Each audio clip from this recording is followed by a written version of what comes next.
legislación comparada nos muestra que sí es posible la incorporación de los animales no humanos en la Constitución o Carta Fundamental de un país. Esta incorporación se ha dado a partir de 3 categorías de normas constitucionales. En primer término nos encontramos con una primera categoría que hace referencia a los animales no humanos como un objeto. Esta referencia puede ser, por ejemplo, a símbolos nacionales o a los animales como parte de la actividad de una nación. Sin embargo, en ningún caso necesariamente podría suponer algún grado de nivel de protección para los animales. Por ejemplo, nos encontramos con el caso de la Constitución de Nepal, que habla de la vaca como su animal nacional. Entonces acá vemos que no hay necesariamente algún grado de protección, sino que simplemente es una referencia al animal como un objeto. Luego, siguiendo con una segunda categoría de normas constitucionales, hablamos de aquellas que sí suponen un grado de consideración hacia los animales no humanos. A diferencia de la primera, sí hay protección, sin embargo, esta protección o consideración no se da necesariamente por los intereses propios del animal no humano, sino que se da como parte de un entorno o bien como parte de las funciones que cumplen para el humano. ¿Ya? Acá nos vamos a encontrar, por ejemplo, con constituciones que incorporan a los animales, sin embargo, como parte del medio ambiente. Ejemplos cercanos encontramos, por ejemplo, en el caso de la Constitución de Ecuador, que en su constitución señala que se cuidarán o se preservarán aquellos animales que son parte de la alimentación de las personas. ¿Ya? Entonces, acá vemos, como señalaba anteriormente, una constitución que hace referencia a los animales, pero simplemente en su función de alimentación. ¿Ya? Luego, otro ejemplo cercano que encontramos es el caso de la Constitución de Bolivia.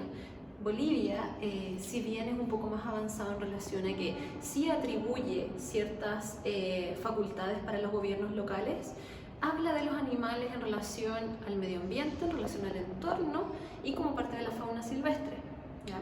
Entonces, como vemos en estos dos casos, esta segunda categoría de normas supone una visión ecologista y una visión antropocéntrica, en el sentido de que simplemente los animales no humanos son protegidos en relación a los intereses del hombre.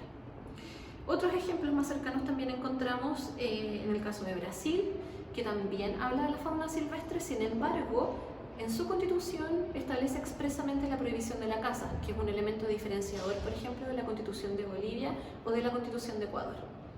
Eso sería como parte de una segunda categoría de normas.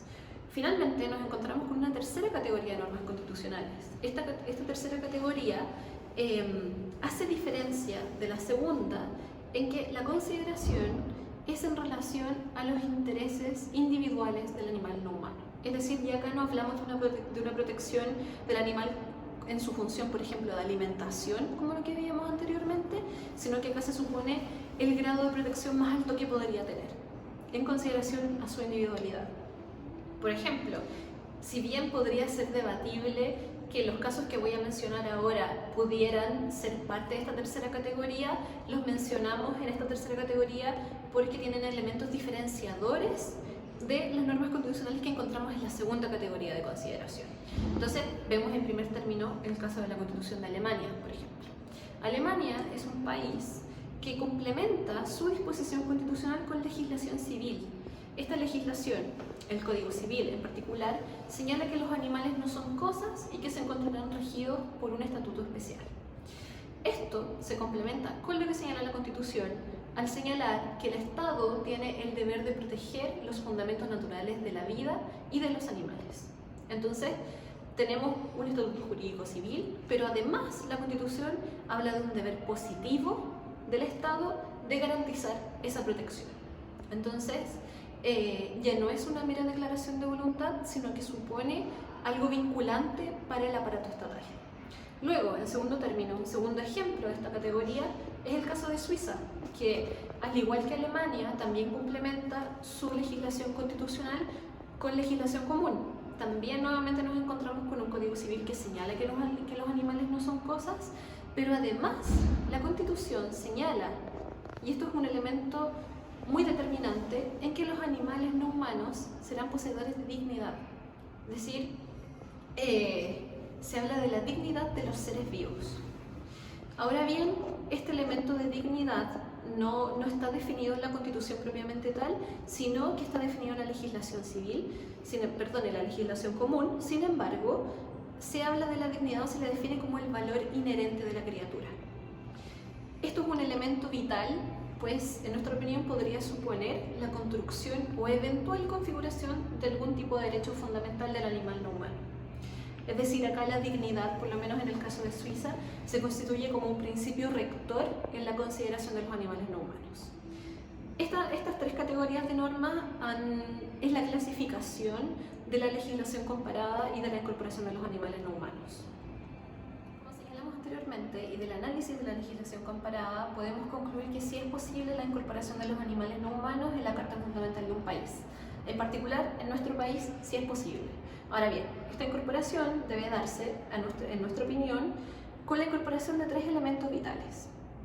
Estos tres elementos deben estar presentes para que esta disposición constitucional que eventualmente tengamos en nuestra Constitución no sea simplemente una mera declaración de buenas voluntades, de buenas intenciones, sino que tenga un efecto real en la vida y protección de los animales no humanos. Estos tres elementos son los siguientes. En primer término, nos encontramos con la individualidad del animal no humano. Esto quiere decir que la eventual disposición constitucional que logremos plasmar tenga en consideración los intereses del animal no humano no como parte de un entorno, sino que en pos de sus propios intereses, ¿ya? Por ejemplo, esto va a significar en la práctica que los animales no humanos no deben estar considerados en el mismo apartado, por ejemplo, que el medio ambiente.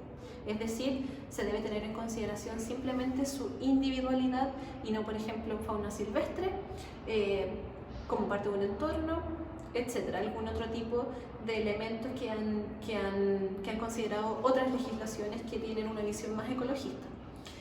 En segundo término, o segundo elemento, nos encontramos con el deber estatal. Como bien vimos de la legislación comparada, aquellos países que tienen una legislación más avanzada, como es el caso de Alemania, por ejemplo, sí establecen en su disposición constitucional un deber de actuar del Estado. Este deber implica un deber vinculante, una obligación positiva de actuar. Esto significa que esa obligación eventualmente va a permear todo el ordenamiento jurídico y como consecuencia también los órganos de este aparato estatal. Y esto va a ser vital para la protección del animal no humano, por lo menos en nuestra Constitución. Finalmente tenemos un tercer elemento que es la sintiencia.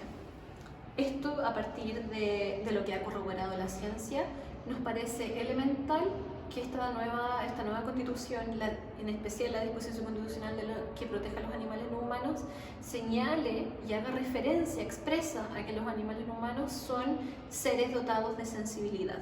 Esto como confirmación o bien para reafirmar de alguna manera el primer elemento al que se referencia, que es el de la individualidad. Con eso se va a dar una mayor dotación de esta individualidad del animal no humano. Podríamos hacer, por ejemplo, lo que hizo Suiza en el caso de su constitución, al definir la dignidad. Eventualmente ese es un concepto que podríamos incluir en nuestra nueva constitución. Ahora bien, teniendo en cuenta estos tres elementos, la idea, y para que esto tenga un efecto en nuestra Constitución, es que estos permitan configurar la titularidad de una pretensión del animal no humano, es decir, poder configurar eventualmente la construcción de un derecho fundamental, ¿ya? Esto es la idealidad y este es el escenario que a nosotros nos parece que sería el más ideal para la consideración de los animales. Sin embargo, existe otra manera, además de que se pudiera considerar a los animales en la Constitución y que no fuese la titularidad de una pretensión, obviamente en un escenario menos ideal, que podría ser plasmar esos mismos elementos, pero con una referencia o con alguna redacción en que se dé cuenta de que es un objeto constitucionalmente protegido. ¿En qué sentido? Por ejemplo, en el sentido de que hoy lo es el que está por nacer, por ejemplo. Entonces ya no hablamos necesariamente de la titularidad de una pretensión o la titularidad de un derecho fundamental, sino que simplemente de un objeto que está protegido constitucionalmente. Ese obviamente es un escenario menos ideal, sin embargo, sería otra manera de poder considerarlos a los animales en nuestra Constitución y en cualquier caso va a suponer una victoria para los animales. Esa es la manera en que creemos que se debe incorporar, creemos que es algo que la sociedad ha ido permitiendo, creemos que es un cambio que se ha dado a nivel social Y es algo que hoy en nuestra nueva constitución podemos lograr perfectamente.